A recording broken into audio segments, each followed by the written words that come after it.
فرماتے ہیں یہ جو 10 راتیں جن کی اللہ رب العالمین نے قسم اٹھائی ہے، اس سے مراد ذوالحجہ کے 10 دن ہیں۔ ہمارے ہاں قسم اس وقت کسی بات کے اوپر اٹھائی جاتی ہے جب ہم نے اپنی بات کے اندر زور پیدا کرنا ہو، اگلے بندے کو یقین دلانا ہو۔ اب اللہ رب العالمین کی بات تو ویسے ہی سچی ہے۔ اللہ فرماتے ہیں وَمَنْ أَصْدَقُ مِنَ اللَّهِ حَدِيثًا، اللہ سے بڑھ کے سچی بات کس کی ہو سکتی ہے۔ اور دوسرے مقام پہ فرمایا وَمَنْ أَصْدَقُ مِنَ اللَّهِ قِيلًا، کہ اللہ سے بڑھ کے قول کس کا صادق ہو سکتا ہے، سچا ہو سکتا ہے۔ جب اللہ کی بات سچی ہے تو پھر اللہ رب العالمین قسم کیوں اٹھاتے ہیں؟ مفسرین کہتے ہیں جب اللہ رب العالمین کسی چیز کی قسم اٹھاتے ہیں تو اس بات کے اندر زور پیدا کرنا مقصود نہیں ہوتا، بلکہ اللہ رب العالمین اس چیز کی اہمیت کو ہمارے سامنے بیان کرنا چاہتے ہیں کہ جس چیز کی قسم اللہ رب العالمین نے اٹھائی ہے وہ چیز بڑی ہی قیمتی اور انمول ہے۔ تو اللہ رب العالمین نے ان 10 راتوں کی قسم اٹھائی، جو حدیث صحیح الجامع کی میں نے آپ کے سامنے پڑھی ہے۔ اس حدیث میں نبی صلی اللہ علیہ وسلم نے فرمایا کہ دنوں میں کوئی ایسا دن نہیں ہے کہ جس دن میں اللہ رب العالمین کے ہاں کوئی عمل صالح اللہ کو محبوب ہو جتنا کوئی عمل اللہ رب العالمین کو ان 10 دنوں کے اندر محبوب ہوتا ہے۔ صحابہ نے کہا وَلَا الْجِهَادُ فِي سَبِيلِ اللَّهِ، اللہ کے رسول ایک طرف ایک آدمی عام دنوں میں اللہ کے راستہ میں جہاد کر رہے اور دوسری طرف ایک آدمی ان 10 دنوں کے اندر کوئی اور نیک عمل سر انجام دے رہا ہے، تو جہاد اور یہ نیک عمل جو ان 10 دنوں کے اندر سر انجام دیا جائے یہ دونوں برابر نہیں ہیں۔ آپ نے فرمایا ہاں وَلَا الْجِهَادُ فِي سَبِيلِ اللَّهِ، کوئی عام دنوں کے اندر آدمی اللہ کے راستہ کے اندر جہاد کرے اور ایک آدمی عام عمل ان 10 دنوں کے اندر کرے تو ان 10 دنوں کے اندر عام اور معمولی عمل وہ جہاد فی سبیل اللہ سے زیادہ فضیلت کا باعث ہے۔ ہاں آپ نے فرمایا سوائے اس بندے کے خرج بنفسہ ومالہ فلم یرجع من ذلک بشیء، ایک آدمی اپنے مال و جان کے ساتھ نکلا اور ان میں سے کوئی بھی چیز واپس لے کے نہیں لوٹا، اس کی بات اور ہے، لیکن ایک آدمی جہاد کے لیے جاتا ہے عام دنوں میں اور واپس آ جاتا ہے تو اس کا وہ عمل جہاد والا اتنا فضیلت والا نہیں ہے جتنا ایک آدمی اپنے محلے گھر مسجد کے اندر بیٹھ کے ان 10 دنوں کے اندر کوئی نیک عمل کرتا ہے۔ یہ 10 دن اتنے فضیلت والے ہیں۔ ایک تو یہ ہے کہ حج کے اکثر اعمال ان 10 دنوں کے اندر سر انجام دیے جاتے ہیں۔ یوم الترویہ 8 ذوالحجہ وہ جب حج کا احرام باندھا جاتا ہے وہ ان 10 دنوں کے اندر آتا ہے۔ یوم عرفہ جب حج کا خطبہ ہوتا ہے تو وہ دن بھی ان 10 دنوں کے اندر شامل ہے۔ اور یوم النحر جب لوگ اپنی قربانیاں اللہ کے ہاں قربان کرتے ہیں تو بھی ان 10 دنوں کے اندر شامل ہے۔ اور یہ جو عرفہ کا دن ہے 9 ذوالحجہ کا دن، آپ صلی اللہ علیہ وسلم نے فرمایا، صحیح مسلم کی روایت ہے ما من یوم من اکثر ان یعتق اللہ فیہ عبدا من النار من یوم عرفہ، آپ نے فرمایا سال کے دنوں کے اندر کوئی دن ایسا نہیں ہے جس دن اللہ رب العالمین اتنے جہنمیوں کو جہنم سے آزاد کرتے ہیں جتنا اللہ رب العالمین عرفہ کے دن جہنمیوں کو جہنم سے آزاد کرتے ہیں۔ یعنی سب سے زیادہ اس سال کے اندر عرفہ کا دن ایسا ہے کہ جس دن اللہ رب العالمین سب سے زیادہ جہنمیوں کو جہنم سے آزاد کر دیتے۔ بلکہ روایت کے الفاظ یہ ہے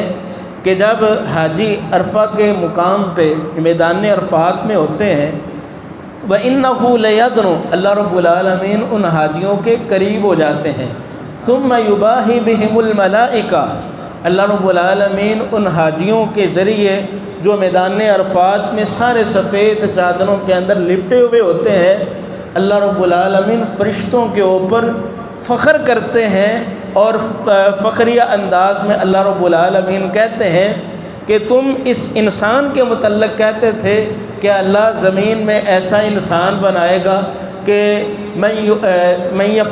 کیا ہے اتجعل فیہا من یفسد فیہا ویسفک الدماء، کہ جو زمین کے اندر فساد کرے گا، خون بہائے گا۔ اللہ فرماتے ہیں دیکھو یہ میرے سارے بندے اپنا عام لباس اتار کے سفید چادروں کے اندر آ گئے ہیں، اور اللہ رب العالمین کو پتہ ہوتا ہے، اس کے باوجود فرشتوں سے کہتے ہیں ما اراد ہؤلاء، اے میرے فرشتوں میرے یہ بندے کیا ارادہ لے کے آئے ہیں؟ اور فرشتے کہتے ہیں اللہ یہ تجھ سے بخشش کا سوال کرتے ہیں۔ اللہ فرماتے ہیں میرے فرشتوں تم گواہ ہو جاؤ، قد غفرت لہم، میں نے ان تمام لوگوں کو اپنی رحمت سے معاف کر دیا۔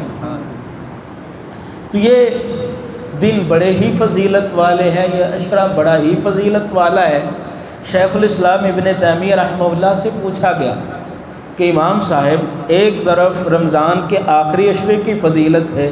اور دوسری طرف نبی صلی اللہ علیہ وسلم نے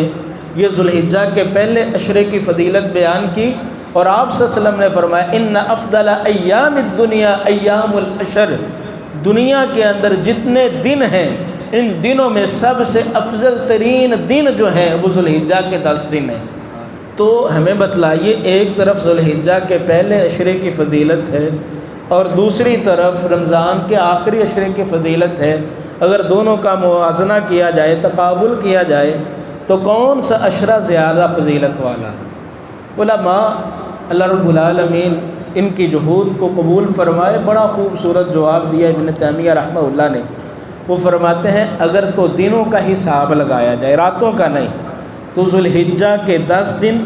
رمضان کے آخری 10 دنوں سے زیادہ فضیلت والے ہیں، کیونکہ ان 10 دنوں کے اندر ایک دن جسے یوم عرفہ کہا جاتا ہے، اس دن اللہ رب العالمین سب سے زیادہ سال کے باقی ایام کی نسبت سب سے زیادہ جہنمیوں کو جہنم سے آزاد کرتے ہیں۔ اور اگر راتوں کا حساب لگایا جائے تو پھر رمضان کی آخری 10 راتیں ذوالحجہ کی 10 راتوں سے زیادہ فضیلت والی ہیں، کیونکہ ان راتوں میں ایک رات لیلۃ القدر کی ہے، جس ایک رات کی عبادت 1000 مہینے کی عبادت سے زیادہ فضیلت کا باعث بنتی ہے۔ تو نبی صلی اللہ علیہ وسلم یہ جو عرفہ ہے اس کا روزہ رکھتے، بلکہ سنن نبی داود کی روایت ہے کہ کان رسول اللہ صلی اللہ علیہ وسلم یصوم 9 ذی الحجہ، نبی صلی اللہ علیہ وسلم ذوالحجہ کے جو پہلے 9 دن ہیں آپ صلی اللہ علیہ وسلم مسلسل ان 9 دنوں کا روزہ رکھتے، کیونکہ روزہ دن کے وقت رکھا جاتا ہے، اور یہ ایام یہ جو دن ہیں یہ فضیلت والے ہیں، تو رسول اللہ صلی اللہ علیہ وسلم 9 روزے رکھتے۔ تو اگر کوئی آدمی 9 روزے نہیں رکھ سکتا تو جو پیر اور جمعرات وہ یا اکثر روزے رکھ لے، اور اگر کوئی بھی روزہ نہیں رکھ سکتا تو جو عرفہ کا ہے 9 ذوالحجہ کا ہے وہ روزہ ضرور رکھنا چاہیے۔ صحیح مسلم کی روایت ہے نبی صلی اللہ علیہ وسلم نے فرمایا صیام یوم عرفہ احتسب علی اللہ ان یکفر السنۃ التی قبل والسنۃ التی بعد، جو آدمی عرفہ کے دن کا روزہ رکھتا ہے مجھے اللہ سے امید ہے کہ اللہ رب العالمین اس ایک روزے کی وجہ سے اس بندے کے 2 سال کے، ایک گزشتہ اور ایک آئندہ، اس ایک روزے کی وجہ سے اللہ اس بندے کے 2 سالوں کے گناہوں کو معاف فرما دیتے۔ تو میرے بھائیوں یہ دن فضیلت والے ہیں، یہ عشرہ بڑا ہی فضیلت والا ہے۔ تو جس طرح ہم رمضان کے اندر اپنے وقت کو قیمتی بناتے ہیں، قرآن مجید کی تلاوت کرتے ہیں، زیادہ وقت مسجد کے اندر گزارتے ہیں، اور اسی طرح نوافل کا اہتمام کرتے ہیں، تہجد کا اہتمام کرتے ہیں، تو یہ سال میں ایک مرتبہ آتے ہیں، تو یہ عشرہ بھی اسی طرح فضیلت کا باعث ہے جس طرح رمضان کا آخری عشرہ فضیلت والا ہے۔ اور ان دنوں کے اندر اللہ رب العالمین سے کثرت سے دعائیں مانگنی چاہیے، بخشش کا سوال کرنا چاہیے، اور کثرت سے قرآن مجید کی تلاوت کرنی چاہیے، اور جس طرح رسول اللہ صلی اللہ علیہ وسلم روزے رکھتے تھے روزوں کا اہتمام کرنا چاہیے۔ اللہ رب العالمین سے دعا ہے کہ اللہ رب العالمین مجھے اور آپ کو کثرت سے ان ایام کے اندر اپنی عبادت کرنے کی توفیق عطا فرمائے۔ اور دوسرا یہ ہے کہ رسول اللہ صلی اللہ علیہ وسلم ان ایام کے اندر تکبیرات کا بھی اہتمام کرتے۔ یکم ذوالحجہ سے لے کے ایام تشریق 13 ذوالحجہ کی شام تک رسول اللہ صلی اللہ علیہ وسلم تکبیرات پڑھتے رہتے، جو ہم اللہ اکبر اللہ اکبر اللہ اکبر لا الہ الا اللہ واللہ اکبر اللہ اکبر وللہ الحمد، تو کثرت سے ان تکبیرات کا اہتمام کرنا چاہیے۔ اللہ تعالی ہمیں صحیح معنوں میں قرآن و حدیث کو سمجھنے کی، سمجھ کے اس کے مطابق اللہ ہمیں عمل کرنے کی توفیق عطا فرمائے۔ وما علیہ الا البلاغ۔